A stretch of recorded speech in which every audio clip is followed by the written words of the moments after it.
नमस्कार, मेरा नाम धीरज कुमार है और आपने देखना शुरू कर दिया है दिव्यांग जागरूकता मंच। आज की वीडियो में हम एक बहुत बड़ी सूचना आपको देने जा रहे हैं, क्योंकि हमारे बहुत सारे जो व्यूअर्स हैं उन्होंने पूछा कि सर आवास योजना के लिए जो सर्वे हो रहा है उसमें क्या मनरेगा में रोजगार कार्ड, जॉब कार्ड होना जरूरी है? इसके लिए जो है एक बड़ा अपडेट आ गया है, इसके बारे में हम आज चर्चा करेंगे। उससे पहले मैं चाहूंगा कि आप हमारे चैनल पर नए विजिट कर रहे हैं तो आप हमारे चैनल को सब्सक्राइब कर लीजिए और सब्सक्राइब कर बेल आइकन को दबा दीजिए, जिससे कि आने वाले वीडियो का नोटिफिकेशन आपको मिलता रहेगा।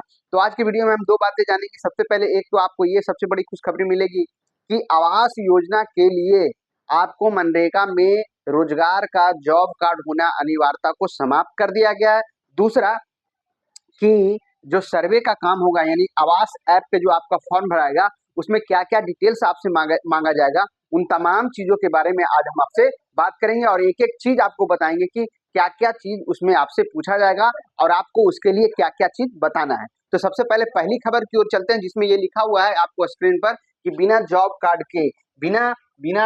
कार्ड के आवास योजना का जो है सूची जो है जुड़ेंगे लाभुकों के नाम। कहने का मतलब पहले जो बाध्यता थी कि आवास योजना में आपको जियो टैगिंग के लिए जो है मनरेगा का जो रोजगार कार्ड यानी कि उसको कहें जॉब कार्ड होना अनिवार्य था, लेकिन उसको जो है खत्म कर दिया गया। किस लिहाजे से खत्म किया गया इस पे हम बात करेंगे और पूरी खबर के बारे में हम आपको विस्तार से बताएंगे। सबसे पहले हुआ क्या कि जैसे ही ये जो सर्वे का काम शुरू हुआ, जियो टैगिंग का काम शुरू हुआ कि किस किस बंदे को जो है आवास योजना का लाभ मिलना है, उसका जियो टैगिंग करना है, तो उसमें रखा गया कि उसमें जो है बताया गया कि जो है उसके लिए मनरेगा कार्यालय का जो है दौड़ लगा रहे थे। कहने का मतलब उसमें मनरेगा का जॉब कार्ड अनिवार्य था, तो सभी जो भी लोग थे दिव्यांग समान लोग, सभी लोग जो है मनरेगा कार्यालय का दौड़ लगाने लगे।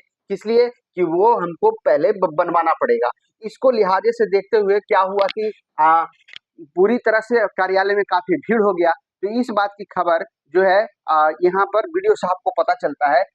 इस ब्लॉक में वीडियो साहब, तो यहाँ पर वीडियो आलिशा कुमारी ने बताया कि प्रधानमंत्री आवास योजना को का जियो टैग में जॉब कार्ड की आवश्यकता थी, परंतु इसमें फिलहाल जॉब कार्ड के विकल्प हटा दिए गए हैं। बिना जॉब कार्ड का ही पीएम आवास योजना में लाभुकों का नाम जुड़ेगा। हालांकि उन्होंने यह भी बताया कि आवास योजना में लाभुकों का नाम जुड़ने के कुछ दिन बाद उन्हें जॉब कार्ड की आवश्यकता पड़ेगी। कहने का मतलब ये है, मैंने मोटे तौर पर जो मुख्य बिंदु है खबर का मुख्य बिंदु मैंने आपको पढ़ के सुनाया और बताया। बाकी बातें आपको समझ में आ गई कि किस कारण से वीडियो साहब ने ऐसा कहा, क्योंकि मनरेगा कार्यालय में काफी संख्या में लोगों की भीड़ हो गई। तो उन्होंने ये कहा है कि सबसे पहले आपका जियो टैगिंग हो जाएगा, मतलब कि प्रधानमंत्री आवास योजना के लिए आपका नाम जो है सर्वे में जुट जाएगा, जियो टैगिंग हो जाएगा, लेकिन कुछ दिनों के बाद आप आराम से जो है अपना मनरेगा का जॉब कार्ड बनवा करके आप अपना जो है सबमिट कर सकते हैं। यानी कि जब जरूरत पड़ेगा तो सरकार जब आपसे मांगेगी उससे पहले आपको ये मनरेगा का जॉब कार्ड बना लेना है। आइए अब दूसरी खबर की ओर चलते हैं, जिसमें हम आपको ये बताएंगे कि आपको जो जियो टैगिंग का काम होगा उसमें आपसे क्या क्या चीज पूछा जाएगा। तो एक एक चीज को आप अच्छे से समझ लीजिए, उसके बारे में आपको क्या बताना है ये आप पूरे पूरे ध्यान से आप इसको समझ लीजिए। तो सबसे पहला जो कॉलम आएगा जिसके बारे में आपसे पूछा जाएगा वो होता है आवेदक का नाम आधार के अनुसार। आधार पे आपका क्या नाम है वो आपको यहाँ पर बताना है। यदि आधार पे नाम राम कुमार है, घर में आपका नाम महेश कुमार है, तो ऐसा नहीं चलेगा। आधार पे नाम यदि राम कुमार है तो यहाँ पर भी भराएगा राम कुमार। इस बात का पूरा ख्याल रखिएगा, ठीक है। दूसरा है पिता का नाम। पिता का नाम आपका जो भी होगा वो यहाँ पे लिखेंगे पिता का नाम। उसके बाद आधार नंबर मैंडेटरी है, आधार नंबर जरूरी है, यानी कि आधार कार्ड आपका नहीं है, आधार कार्ड में किसी तरह की कोई समस्या है तो उसको फिलहाल सुधार करवा लीजिए। मैं आपको फिर से ये बता दूं, क्योंकि बहुत सारे लोग हड़बड़ा जाते हैं। सर्वे का जो काम है, जियो टैगिंग का जो काम है, वो जो है आपका 10 जनवरी से चल रहा है 31 मार्च तक। अब समय काफी है। हम आपसे यही रिक्वेस्ट करेंगे कि जो भी डाटा आप इसमें फुलफिल करवाइए, पूरी तरह से अपडेट करके डलवाइए कि किसी तरह की बाद में कोई समस्या ना हो। तो आधार नंबर के बाद आपसे पूछेगा राशन कार्ड। राशन कार्ड का नंबर क्या होता है वो आप देख लीजिएगा, 16 डिजिट का जो नंबर होता है वो यहाँ पर आपको देना है। कुल पारिवारिक आय, देखिए मैं यहाँ से बता रहा हूँ, यहाँ 1 2 करके, जैसे 1 के बाद 2 था, 2 में क्या था जॉब कार्ड नंबर, ये अनिवार्य है, लेकिन इसकी बाध्यता को अभी क्या कर दिया गया, खत्म कर दिया गया। अभी इसके पहले मैं आपको बताया कि मनरेगा वाला जो जॉब कार्ड था उसकी बाध्यता को खत्म करवा दिया। उसके बाद आपसे पूछेगा कोटि में, जैसे आप यदि सामान्य वर्ग के होंगे तो यूआर हो जाएंगे। उसके बाद फिर ओबीसी में है तो ओबीसी होगा, SC हैं तो SC, ST हैं तो ST, ये हो गया कोटि। उसके बाद यहाँ पर आप 4 नंबर में पिता का नाम, 5 नंबर में यहाँ पर मोबाइल नंबर, जो भी आपका मोबाइल नंबर समथिंग होगा। वैवाहिक स्थिति, यदि आप वैवाहिक हैं तो इसमें हाँ होगा, यदि नहीं है तो नहीं है। अब ये नहीं वाला कंडीशन किसके लिए लागू है, ये थोड़ा सा ध्यान देने का चीज है।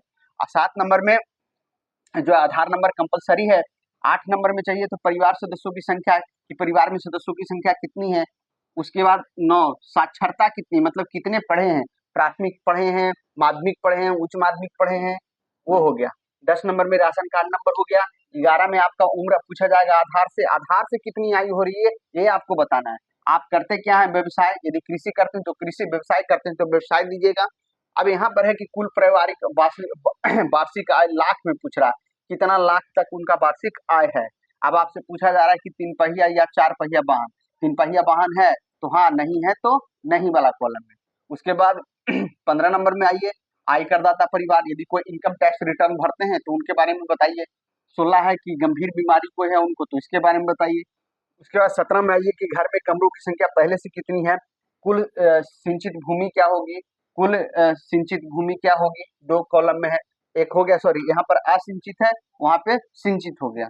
अब यहाँ पर देखिए, वर्तमान में घर का मालिकाना हक स्वयं में है या कि कोई और हक उनका है, जैसे दादा के नाम से है या आपके नाम से है या खुद आपका है।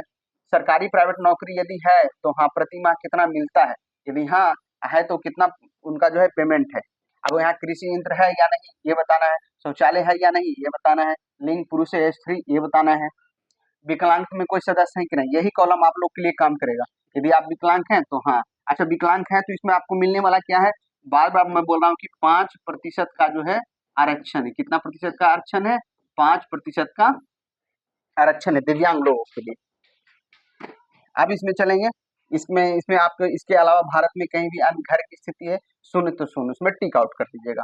उसके बाद किसान क्रेडिट कार्ड के बारे में पूछ रहा है, ये आप देख लीजिएगा, ठीक है। अब उसके बाद नीचे चलते हैं तो इसमें थोड़ा सा बैंक का डिटेल्स है जिसको भी आपको भर लेना है। सबसे पहले, उससे पहले आपको कुछ चीजें यहाँ पर है वो पहले आप देख लीजिए कि इसमें आपको क्या क्या चीज आपको भरना है, ठीक है।